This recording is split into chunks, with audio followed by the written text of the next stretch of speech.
We're 2 weeks away from Christmas, and a lot of times we look forward to Christmas, but sometimes we have a hard time experiencing Christmas the way we want to. We build up dreams and expectations of what we want Christmas to look like, and we have images in our head. And that reality often doesn't match up, and it can affect our moods negatively. A long time ago, in a galaxy far, far away, actually a Midwestern city, when I was a young single pastor in Rockford, Illinois, I would get several invitations by parishioners to join their families on Christmas Eve or Christmas Day. And one time I had a young adult volunteer for my youth program there invite me to her mother's place for Christmas. And the mood was good at the start of this dinner. And everyone seemed to be very happy until the presents got opened. The mother's love language. You know what the concept of a love language? Some of us experience love best through touch. Some of it is through words of affirmation. Some of it is through gifts. Some of us receive love best through gifts. And his mother received it through the gift language of receiving gifts. And she didn't get the gift she wanted. The mood soured. There was sniping. There were digs. Off-color comments started flying. And there was this weird, odd dynamic where it was like, joy to the world, peace on earth, Jesus is born, I hate you. The people they love most. It got so bad that the daughter who had driven down from Minnesota, who had a newborn baby and a 3-year-old, she was suffering postpartum. She couldn't control herself. She tried to leave. And the family forced her back into the house. If we're going to have to endure Christmas with our family, and we love you, we love each other, you're going to have to endure it too. It was a weird moment. The mood had changed. Merry Christmas, one and all. This was a family that could have benefited from letting Jesus do some mood setting for them. You've heard of goal setting. You set some goals and you try to go for it. In the same way, you can have mood setting. You say, I'm going to focus on having this sort of mood for this particular occasion. So today we're going to talk about mood setting to prepare ourselves for Advent and for Christmas. There's a lot of different kinds of moods, but there's 2 basic categories of moods, aren't there? There's good moods and bad moods. It falls into those 2 categories. It's important to know that God wants you to be in a good mood this Advent. Many of us normally don't think of our moods having strong connections with our spiritual lives, but if you just think about it a little bit, they're really intertwined. They impact and feed one another, and the moods you choose to be in will impact the outcome of your Advent and Christmas season. In fact, moods are quite contagious. So not only does God want you to be in a good mood, other people want you to be in a good mood in your life too. It can feel kind of selfish, doesn't it? But actually it can change the way you and your family experience Christmas. If my wife and kids are in a good mood, it spills over to me. It's a gift. If people I work with are in a good mood, it puts me in a good mood too. As a church, we want to be a place when people come to our church, they are greeted by people in a great mood. They are taught by people who are in a great mood. They are led in worship by people who are in a great mood. So whoever's sitting next to you right now wants you to be in a great mood too. So just turn to them right now and show them your face and show them the kind of mood you're in. Smile at them and see if you can make them happy.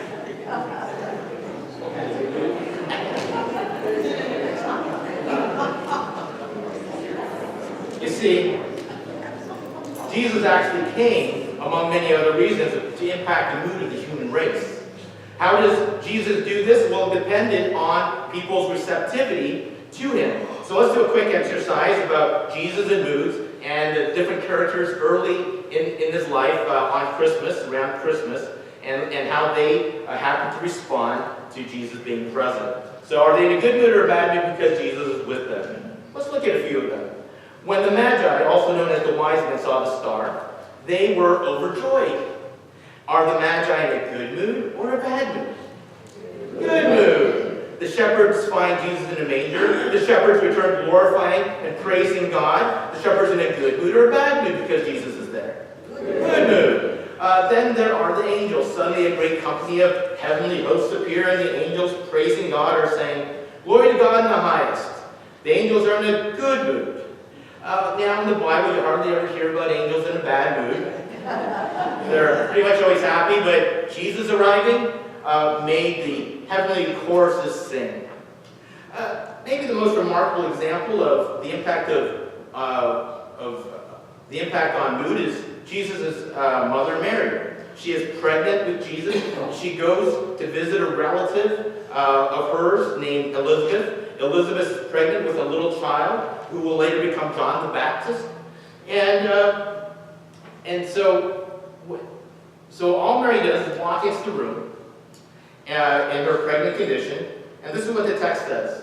In a loud voice, Elizabeth exclaimed, "As soon as the sound of your greeting reached my ears, the baby in my womb leaped for joy." What kind of mood was the fetus in? A little happy fetal joy. Jesus is apparently a very powerful mood-enhancing force, but he doesn't always put people in a good mood. Another character in the Christmas story is this person named Herod, who is called Herod the Great. He wanted to be the greatest, and anybody who was going to be greater than him was a threat. So Jesus comes along, Herod wants to take him out, and the Magi, when they kind of catch wind of his intention, says, you know what, Herod, when Herod realized that they don't let him do that, and when Herod realized that he had been outwitted by the Magi, he was furious and he gave orders. He gave orders to kill all the boys in Bethlehem in the vicinity who were 2 years old and younger. What kind of mood is Herod in? Yeah, he was in a real foul mood. And when somebody with a lot of power is in a really bad mood, it gets really dangerous for a lot of people. And by the way, we live in a world that's still the case. Look at the regions and cities where the Islamic State took over. Look at the various mass shooters this past year. Look at the stuff going on around the world. Herod had what you might think of as a mood disorder. Herod was a moody guy. And all his money, all his power didn't make him happy. He had 11 wives. He had one wife that he really loved. Her name was Miriam. He thought she was going to be a threat to his power. She had the one woman that he loved executed. He also had his son, who he had by Miriam, executed, and 2 other sons also because they were a threat to his power. And then the barber suggested, King Herod, this may not be such a good thing for you to be killing off your family members. And he had the barber killed also.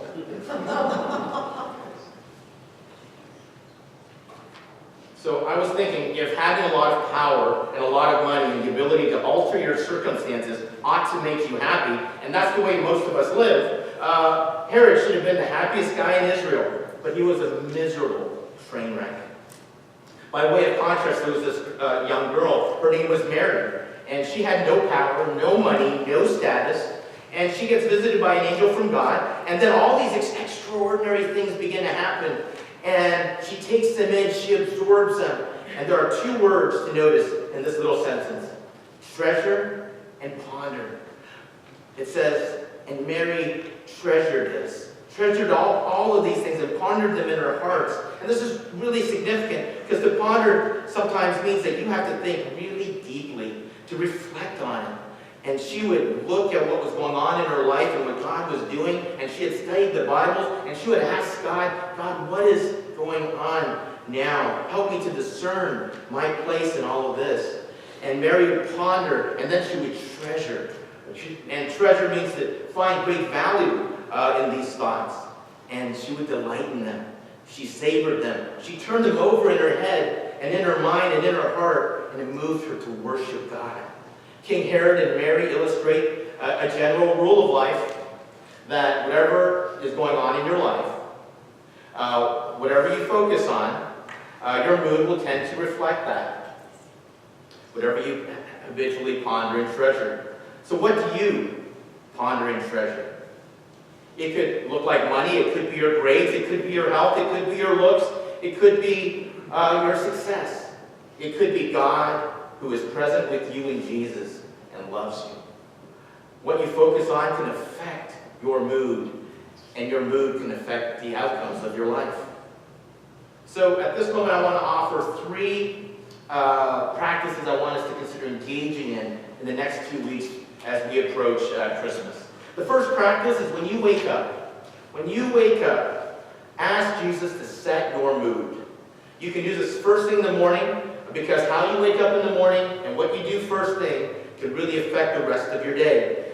Fall on your knees and hear the angels calling. O night divine, O night, when Christ was born. Set your focus on Christ and what the coming of Christ means on Christmas Day. Ponder that in your heart and in your mind as Mary pondered and treasured Christ's coming into the world, into her life. We sing this Christmas carol, veiled in flesh the Godhead see. Veiled in flesh the Godhead see. Yeah. I don't know what you're saying. Okay. Well, anyways, we'll just move on here. So what we need to do is cherish the fact that God sent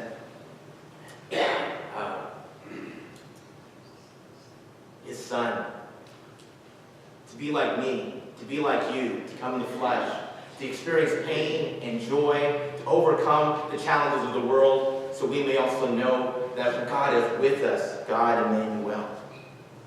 So there's this one idea that I want you to wake up tomorrow. I want you to hit the ground on your knees and focus on the Lord.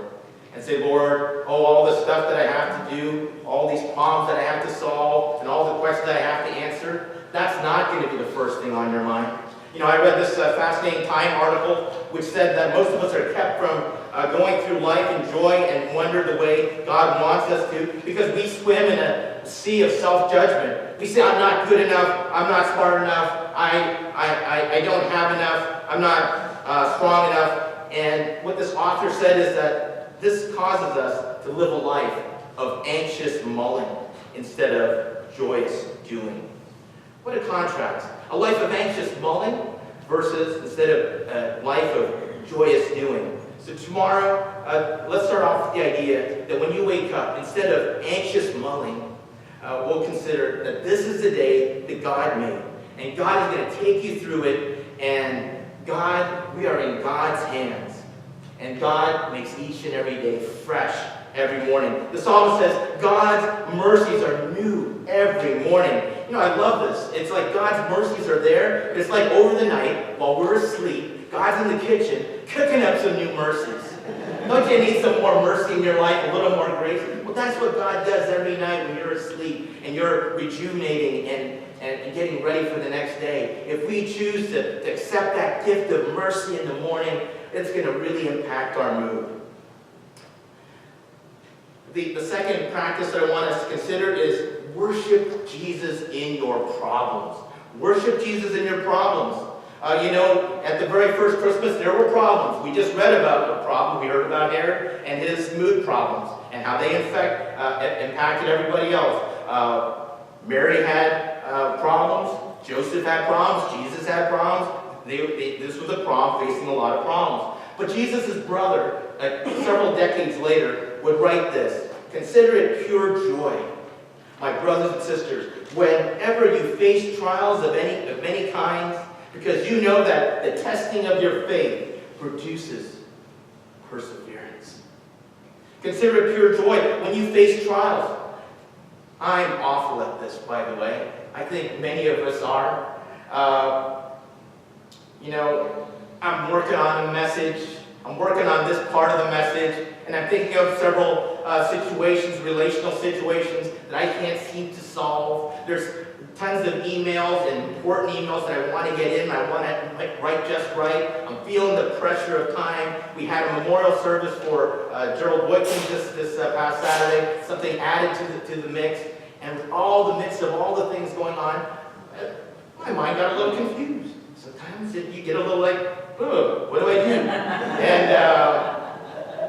And it was in that moment God gave me this. I felt like it was a gift from God, and I could hear the Spirit saying, Jake, you have a problem? And I said, yes, Lord, I do have a problem. Jake, are you considering your problem pure joy? And I said, no, Lord, I'm not considering my problems pure joy. And said, well, Jake, maybe you are the problem, and the problem that you need to solve is to look at the challenges in your life and accept them and say, that I will approach them like they're pure joy. I said, Lord, how am I supposed to do this? I'm supposed to write this sermon? I'm going to have this part about encouraging people to have pure joy? I said, Jake, calm down. Be at peace. Let my peace come to you. You can't control everything. I am the Lord of the world. I am sovereign. I am the Lord. And if you really trust me, then trust that I am going to go through these problems with you. Look at that problem and say, problem, you are not going to have the final say. I have the Lord with me. And the Lord and I together are going to solve these problems. Mostly the Lord, I believe, are going to solve these problems. And so go ahead this week, whatever problems that you may face, there's going to be problems. Everybody has problems, I promise. Advent is here, Christmas is coming fast, you're not going to have enough time, you're not going to have enough money, you're not going to have enough energy. Somebody you wish was at your Christmas table is not going to be there. Somebody who you wish wasn't going to be there at your Christmas table is going to be there, and you're going to have some problem of some sort. So this week, you say, I'm going to worship God in my problems. And when the problems come, I'm going to say, problem, I come to you with joy. And will you do this with me this week? Are you getting excited about doing this week? Are you all charged up? Okay, charged up. All right, last practice, last step. All right, spread the word. Spread the word. When Jesus came, when somebody actually gets confronted with the reality of Jesus, they have to tell people. If Jesus is in your life and Jesus has been good to you, then you're going to want to share Jesus with other people. I know, gang, sometimes it's hard. We don't think that it's going to be an easy thing to do. But that's when we got to slow down in the season of Advent and say, Lord, show me the people in my life that I can encourage. People at work that I can encourage. People in my classrooms that I can encourage. And it may be a parent or someone who may need a church family during Christmas. Christmas is a soft time of the year. It's a time when people's hearts are often moved to come to church. And so that's an opportunity if we're going to have that conversation with God. Say, Lord, set my mood so I can share the love and joy of Christ with others. And you may find that there's going to be people that will sit with you. You just have to say this. Hey, would you be willing to let me pray for you on whatever situation you're struggling with? Most people will say yes, because if they're struggling with something that they can't handle, or they're really upset or anxious about, they're going to appreciate prayer. And then you might say, hey, I got this great church. It's called Northminster Presbyterian Church, and we're going to be having a special program at the 10 a.m. service. Why don't you come and sit with me? See this? I got a seat next to you. Why don't you sit with me? Why don't you come with me? Is there a friend that you haven't seen in a while in church? Invite them and say, look, hey, whatever you have to think, whatever you're concerned about, we're going to have this great worship service, and you're going to feel the love of God there. Sit with me and see what the Lord will do. And so invite the Lord to lead you, to invite someone to church, because in Southern California, there's no one who's so rich, so smart, so healthy, so successful that they don't need Jesus. There's nobody God doesn't love, and God is always in a good mood. But Jesus said something about what especially produces joy in heaven. And Jesus says this, I tell you, there is rejoicing in the presence of the angels of God over one sinner who repents. So what do you say, folks? Let's make the angels happy. Let there be laughter in heaven. Let's make our car pools, our lives, our church a place of pure joy. Let's let Jesus set our moods to the tune of hope, love, joy, and peace.